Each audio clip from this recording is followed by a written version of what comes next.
Assalamualaikum warahmatullahi wabarakatuh. Perkenalkan, nama saya Anissa Kotronada Oktaviani dari Gizi 5B Fakultas Psikologi dan Kesehatan UIN Wali Songo, Semarang.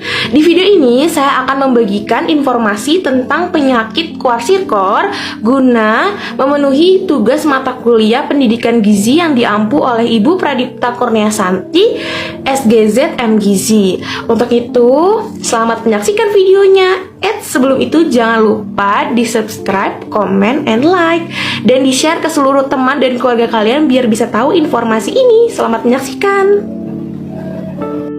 Kwashiorkor adalah salah satu bentuk malnutrisi yang disebabkan oleh defisiensi protein yang berat, bisa dengan berupa mengkonsumsi energi dan kalori pada tubuh yang tidak mencukupi kebutuhan. Kwashiorkor atau nama lainnya adalah busung lapar adalah salah satu bentuk sindroma dari gangguan yang dikenal sebagai malnutrisi energi protein atau MAP dengan beberapa karakteristik berupa edema dan kegagalan pertumbuhan, ada juga depigmentasi, lalu ada juga hiperkeratosis. Nah, penyakit ini itu merupakan bentuk malnutrisi yang paling banyak didapatkan di dunia, terutama pada wilayah-wilayah yang masih terbelakang dalam bidang industrinya. Kwashiorkor paling sering terjadi antara umur 1-4 tahun, namun dapat pula terjadi pada bayi. Nah, kwashiorkor mungkin juga dapat terjadi pada orang dewasa, namun itu sebagai bentuk komplikasi dari infeksi atau parasit. Nah, banyak hal yang menjadi penyebab kwashiorkor, namun faktor yang paling mayor adalah menyusui, yaitu ketika ASI yang digantikan oleh asupan yang tidak adekuat atau tidak seimbang. Setelah usia 1 tahun atau lebih, kwashiorkor dapat muncul bahkan ketika kekurangan bahan pangan. Nah, itu bukan menjadi masalahnya, tapi ketika kebiasaan adat atau ketidaktahuan atau kurangnya edukasi yang menyebabkan penyimpangan keseimbangan nutrisi yang baik.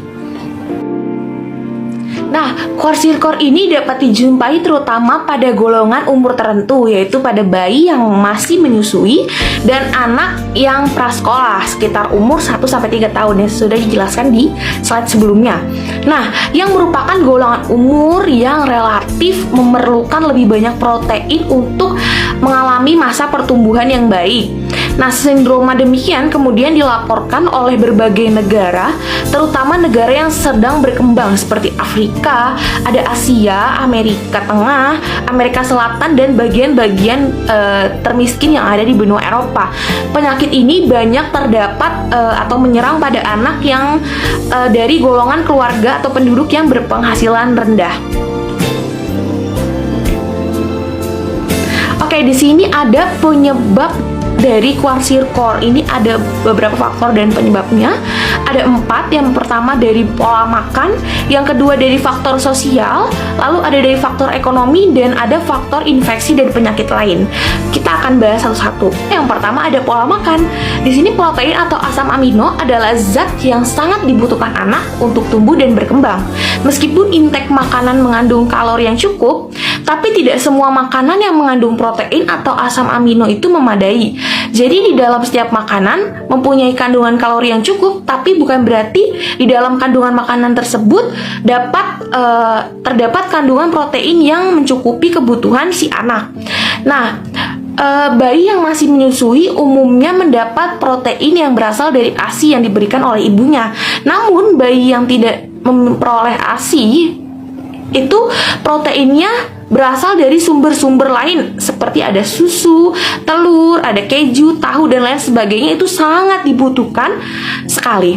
Nah, kurangnya pengetahuan ibu mengenai keseimbangan nutrisi anak berperan penting terhadap terjadinya kwashiorkor, terutama pada masa peralihan ASI ke makanan pengganti ASI atau MPASI. Oke, selanjutnya ada faktor sosial. Hidup di negara dengan tingkat kepadatan penduduk yang tinggi, keadaan sosial dan politik yang tidak stabil, ataupun adanya pantangan untuk menggunakan makanan tertentu dan sudah berlangsung turun-temurun, itu dapat menjadi hal yang menyebabkan terjadinya kwashiorkor pada anak. Kan yang dapat kita ketahui dari beberapa negara atau beberapa wilayah atau daerah kan ada makanan yang khusus, maksudnya ada makanan yang tidak boleh mereka konsumsi. Nah, mungkin yang tidak boleh dikonsumsi itu justru adalah makanan yang mengandung protein tinggi. Nah, sehingga di situ bisa jadi salah satu penyebab dari kwashiorkor pada anak.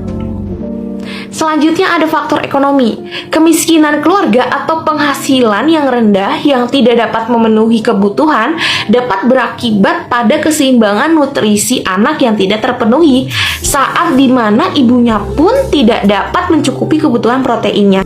Oke, selanjutnya ada faktor penyakit dan infeksi. Telah lama diketahui bahwa adanya interaksi sinergis antara NEP dengan infeksi.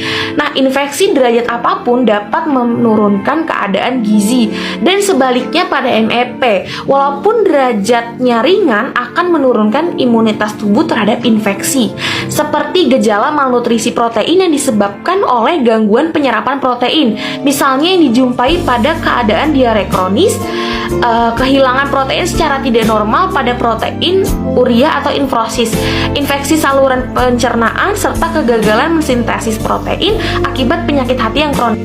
Selanjutnya ada gejala kwashiorkor. Yang pertama, hilangnya massa otot, lalu perut yang membesar atau perut buncit, infeksi biasa atau infeksi yang lebih serius dan tahan lama, lalu ada kulit yang meradang, yang menggelap dan mengelupas atau terbelah. Lalu ada juga rambut kering dan rapuh yang mudah rontok, lalu kehilangan warna, tidak bisa tumbuh tinggi, kelelahan dan mudah tersinggung, lalu ada juga gejalanya kuku bergerigi atau retak. Selanjutnya ada diagnosa penyakit. Untuk menegakkan diagnosis kwashiorkor ini bisa kita lihat melalui pemeriksaan fisik dan pemeriksaan laboratorium.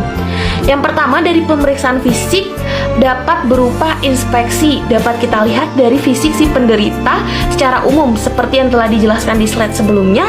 Ada edema dan kurus, pucat, moon face, kelainan kulit misalnya hiperpigmentasi, lalu ada crazy pavement dermatosis. Nah, pada palpasi ditemukan hepatomegali.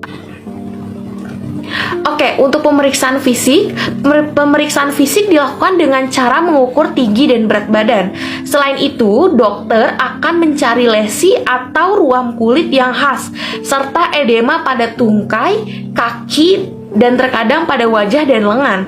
Dokter juga mungkin akan menanyakan pada pasien mengenai penyakit yang dideritanya atau riwayat kesehatannya. Lalu yang kedua ada tes darah dan tes urin. Tes darah dan tes urin di sini berfungsi untuk mengetahui beberapa hal berikut. Yang pertama, untuk mengukur kadar gula darah dan protein. Lanjutnya adalah memeriksa seberapa baik fungsi hati dan ginjal bekerja, lalu mengetahui adanya anemia dan mengangkat kadar vitamin dan mineral dalam tubuh. Komplikasi pada kwashiorkor. Nah, komplikasi pada kwashiorkor ini banyak banget. Di sini aku bakal sebutin beberapa. Yang pertama ada hipertermia atau penurunan suhu tubuh, ada anemia dan hipoglikemia atau penurunan kadar gula darah, lalu ada ensefalopati atau kerusakan jaringan otak, lalu ada hipoalbuminemia atau kekurangan protein albumin darah, lalu ada gangguan fungsi organ seperti gagal ginjal dan gagal jantung, lalu ada gagal tumbuh dan stunting pada anak. Oke, selanjutnya ada juga penyakit hepatomegali, infeksi saluran kemih, kelainan saluran pencernaan, hilangnya fungsi kekebalan, endokrinopati, dan gangguan metabolisme. Nah, di sini penanganan penyakit. Penanganan kwashiorkor tergantung pada kondisi kesehatan pasien dan tingkat keparahan kekurangan gizi yang dialami oleh pasien. Nah, penanganan yang diberikan meliputi perawatan medis, pemberian nutrisi dan cairan untuk mencegah dehidrasi, lalu ada lingkungan yang bersih, dan layanan nutrisi pendukung lainnya. Pasien kwashiorkor yang masih memiliki nafsu makan umumnya dapat melakukan perawatan rawat jalan.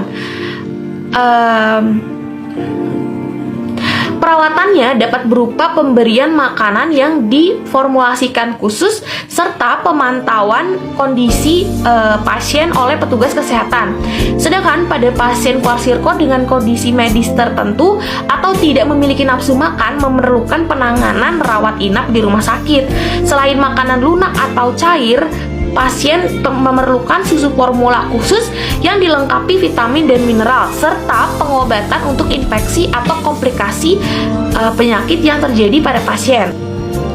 Pola makan yang diterapkan pada pasien malnutrisi biasanya berupa pemberian makanan yang mengandung banyak kalori dengan kandungan protein, karbohidrat, dan lemak dengan tambahan cemilan di antara waktu makan, pemberian cairan yang cukup, serta suplemen vitamin dan juga mineral. Lalu di sini aku akan ngasih tahu pencegahan penyakit kwashiorkor. Yang pertama, memperbanyak makan sayur dan buah, lalu perbanyak mengkonsumsi makanan yang mengandung pati seperti roti, ada nasi, kentang, dan pasta. Lalu mengkonsumsi susu dan produk olahannya, mengkonsumsi daging, ikan, telur, lalu ada juga kacang-kacangan dan sumber protein lainnya. Lalu rutin menimbang berat badan untuk memantau status gizi. Pencegahannya dapat berupa diet adekuat dengan jumlah-jumlah yang tepat dari si karbohidrat, protein, dan juga lemaknya. Nah, untuk lemaknya di sini minimal 10% dari total kalori. Lalu proteinnya bisa 12% dari total kalori. Nah, senantiasa mengamalkan konsumsi diet yang seimbang dan cukup karbohidrat, cukup lemak, dan cukup protein bisa mencegah terjadinya kwashiorkor. Protein terutamanya harus disediakan dalam makanan. Untuk mendapatkan sumber protein yang bernilai tinggi bisa didapatkan dari protein hewani seperti susu, keju, daging, telur, dan ikan. Bisa juga mendapatkan protein dari protein nabati seperti kacang hijau, kacang kedelai, pokoknya kacang-kacangan. Baiklah, sekian untuk informasi tentang penyakit kwashiorkor yang dapat saya sampaikan. Kurang lebihnya mohon maaf jika ada salah-salah kata. Oke, terima kasih. Wassalamualaikum warahmatullahi wabarakatuh. Oh iya, aku ingetin lagi, jangan lupa di subscribe, comment, and like, dan share ke seluruh teman dan keluarga kalian biar bisa tahu informasi ini ya guys. Oke, bye-bye.